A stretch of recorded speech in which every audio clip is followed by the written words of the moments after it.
Shield Hero is underestimated only for teen to awaken hidden power. Visiting a library, Iwatani Naofumi narrates his otaku life until now. Upon reading a book, The Records of the Four Cardinal Weapons, he is surrounded by blinding light. Appearing in front of robed figures, Naofumi realizes that there are 3 others accompanying him. With the 4 not knowing their reasons for being here, the robed figures agree to explain everything. With the King of Melromark, Altcray Melromark the 32nd, were introduced to the heroes.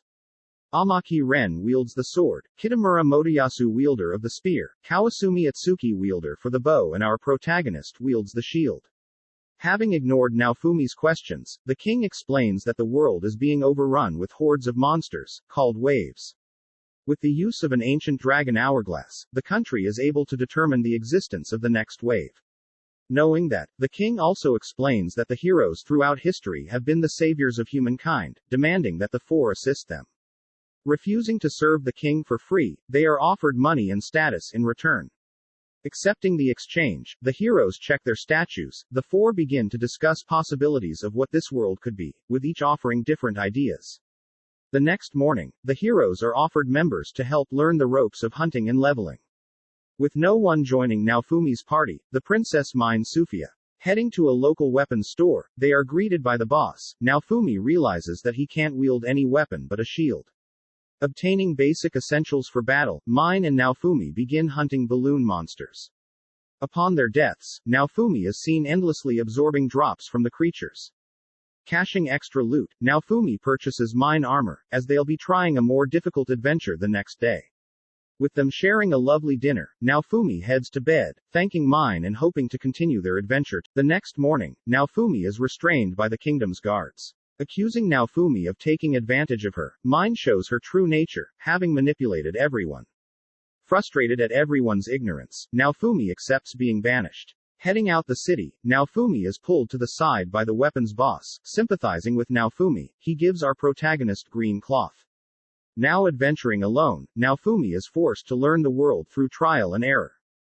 Realizing different variations of shields can be unlocked, he notices new abilities. Having built up a reputation for adventuring solo, other adventurers offer to work with him. Discussing the logistics of their teamwork, the adventurers attempt to betray Naofumi, only for him to have anticipated this, scaring them off. With a mysterious man introducing himself, Naofumi is offered slaves for purchase. Settling on a raccoon girl, Raphtalia, Naofumi creates a slave master pact with her. Introducing her to the weapons boss, Naofumi feeds her, before heading out to adventure. Working together to both level up, Naofumi sets up camp watching over Raphtalia, as she gets nightmares of her past. Growing closer together, Naofumi takes care of Raphtalia, ensuring she is well fed and kept. Having outgrown the basic monsters, Raphtalia and Naofumi venture into caves to make money from ores. Encountering a dog monster, Raphtalia reveals that a similar creature ravaged her village, including her parents. Forced to defend Raphtalia, Naofumi takes damage, unable to deal any significant damage to the creature. Realizing that her parents will never come back, she refuses to lose her new family, Naofumi. Overcoming her fear, she's able to slay the beast. That night the two share a feast, treating her to a meal for her efforts. Continuing to adventure, Raphtalia and Naofumi make progress with their levels. With Raphtalia growing up, she begins to care more for Naofumi, but Naofumi still believes she's still a. Checking on the time till the next wave, Naofumi is greeted by the other heroes and their parties. Noticing that Motoyasu hit on Raphtalia, Naofumi is angered, afraid of being betrayed again. Having noticed Naofumi agitated, Raphtalia promises to fight for Naofumi, for the rest of her life. Upon the beginning of the wave, we notice the sky darkened with red swirls. Noticing a nearby village, Naofumi rushes to their aid. Having cleared some of the creatures, Naofumi and Raphtalia are mocked by passing knights. Making fun of Naofumi, the leader doesn't notice the creature behind him. Stepping in to save the leader, Naofumi makes fun of his helplessness. Forcing his knights to leave Naofumi to fend off the creatures himself, several knights disobey orders, backing up Naofumi and saving the village. After clearing up the wave, the villagers thank Raphtalia and Naofumi. With the king throwing a party for the hero's first victory, Motoyasu and the other two heroes learn of Raphtalia being a slave. Disgusted by Naofumi's methods, Motoyasu challenges Naofumi to a duel, with the winner claiming Naofumi.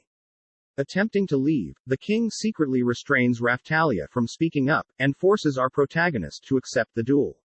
With no other options, the duel begins. Taking blows from Motoyasu's spear, Naofumi is able to make use of some wild balloon creatures along with his prison shield. Trapping both Motoyasu and the creatures inside, Naofumi releases Motoyasu, only when he believes he's had enough. All of a sudden Naofumi is knocked off his feet, having been hit with wind magic from mine. Noticing the opening, Motoyasu is able to land a clean blow onto Naofumi, ending the duel. Removing Raphtalia's slave seal, Naofumi is helpless, engraved and afraid as he watches another companion leave him. Congratulating Raphtalia on her freedom, Motoyasu is met with a slap to the face, as Raphtalia claims that Naofumi is innocent, always has been and always. Consoling Naofumi, Raphtalia is unable to reach him, as he considers her a traitor. But slowly, Naofumi's mindless rage is satiated, shedding tears of relief in Raphtalia's arms. Having opened up, Naofumi welcomes the next day with open arms. Noting that he's finally able to taste food ever since his betrayal. The next day, the two are reluctantly rewarded for their participation in the wave. Greeting the mysterious slave owner, they purchase a lucky egg, hoping to sell the hatchling for money. Moving to a different village, it's mentioned that Naofumi is only capable of healing and supporting magic, and nothing else. Making use of the growth skill, Naofumi is able to grow the egg, unfortunately, into a bird. Naming it Philo, the gang are interrupted by Motoyasu and Mine. Attempting to profit from the village, Naofumi along with some hooded figures challenge Motoyasu to the rights over the village. With Motoyasu insulting Philo, he receives a kick to the crotch. Starting the duel, Mine is already cheating, slowing Naofumi down and speeding up Motoyasu up with magic. As a last resort, Mine attempts to dig a hole in Naofumi's path only for Philo to leap over it, winning the race. With Mine out of tricks, Motoyasu is forced to retreat. With the villagers gifting the shield hero with a carriage and a trades pass, the three set up camp for the night. Upon waking up, Raphtalia is stunned to see Naofumi with an adorable kid. Putting two and two together, the gang introduces Philo to the boss, only for them to set off, with Philo transforming back into her bird form. Noticing a stray villager up ahead, Naofumi gives that villager a ride, upon learning that a sick elderly is in need of medicine. With Philo's quick feet, Naofumi uses his trades pass to enter the village. Left alone with the medicine, Naofumi secretly enhances the potion, ensuring the older woman would recover in an Naofumi realizes how far he's come, able to help transport goods and people, even able to travel to anywhere he wants, due to his trades pass. Helping multiple people, Naofumi is given the title, Savior of the Heavenly Fowl. Helping a merchant, Naofumi gains his trust, having prevented bandits from tampering with his goods. Repaying the favor, the merchant introduces Naofumi to other merchants along with teaching him to make use of mana. Through other merchants, Naofumi learns of stories of the other three heroes. Having been tipped off on a possible location housing a gem, used to make magic threads. Naofumi heads to a cave housing deadly creatures. Stumbling upon a suspiciously looted chest, the gang venture deeper into the cave. Having found what they wanted, the gang are forced to fend off the creatures guarding the ore. Making use of one particular creature's heightened hearing, Naofumi is able to overload their senses, killing it. Using the stone to craft Philo, clothes that will morph following her transformation, Raphtalia gets jealous. The next day, Naofumi hears about a plantation creature overtaking a village. Armed with pesticide, the villagers offer to pay everything they have, in exchange for saving their village. Attempting to cut down the plant, Philo and Raphtalia are caught, as the plant's regenerative properties are insane. Testing a theory, Naofumi enhances some pesticide, only to realize that he's able to destroy the plant, faster than it can regenerate. Having saved their village, Naofumi notices that the plant has left behind seeds, which he exchanges to the villagers for some fruits. Taking a break, Naofumi stops by a hot spring, spending the night. Knowing their master has been so kind, the two are able to slay a beast, and exchange it for money to buy Naofumi a crafting tool. Alerted that a nearby village is plagued with monsters, the gang set up. Due to the land being filled with decayed corpses, Naofumi instantly spots a decaying dragon. All of a sudden the dragon begins to rise. Attack said dragon. Philo is caught off guard being swallowed by the dragon. Completely in shock, Naofumi begins to despair. Sinking into a dark place, Naofumi is encased with flames, as he remembers all the darkest memories in this world. Suddenly his anger is put out, when he realizes that Raphtalia is holding onto him, resisting the burns from the flames surrounding him. Attempting to heal her, he realizes that healing has no effect on her burns. Distracted, the dragon attacks, only for its existence to suddenly cease. Popping out of the dragon's belly, Philo appears, having destroyed its core. Apologizing for his mistakes, Naofumi remarks that the flame shield was not present before.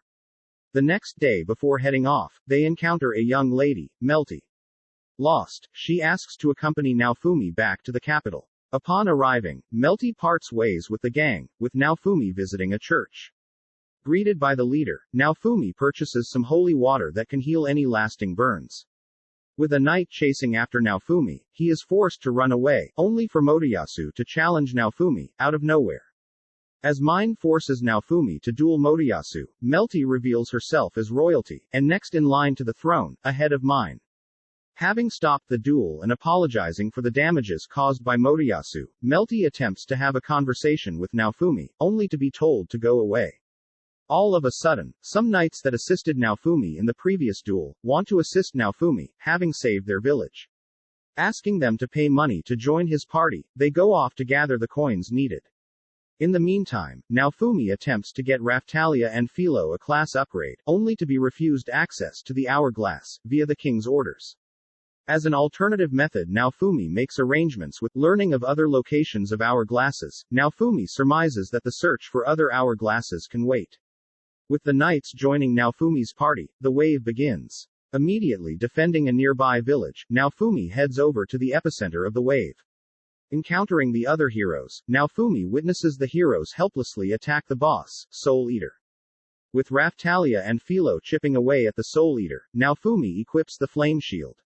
Mindlessly attacking the boss, the other heroes reluctantly assist withdrawing the boss's attention from Naofumi. Having dealt decent flame damage with the shield, Naofumi is able to come to his senses, unlocking a new ability. Casting Iron Maiden, Naofumi is able to entrap the boss, and instantly kill it. Believing the fight is over, everyone is shocked to witness a young lady appear from the skies. Introducing herself as Glass, she declares herself as this world's enemy. With the three heroes attacking Glass, she's able to counter with a single swing of her fan, knocking all three down. With Philo and Raphtalia dashing, to allow Naofumi to equip his Flame Rage Shield, the both are easily dispatched. Using the Fire and Iron Maiden to subdue such a powerful human, Naofumi is in awe noticing all the abilities having no effect on her. With no other option, Naofumi flees with his gang, as the wave comes to an end. The next day, having learnt of Naofumi's hidden shield, the king demands information on it, threatening his and his party's lives.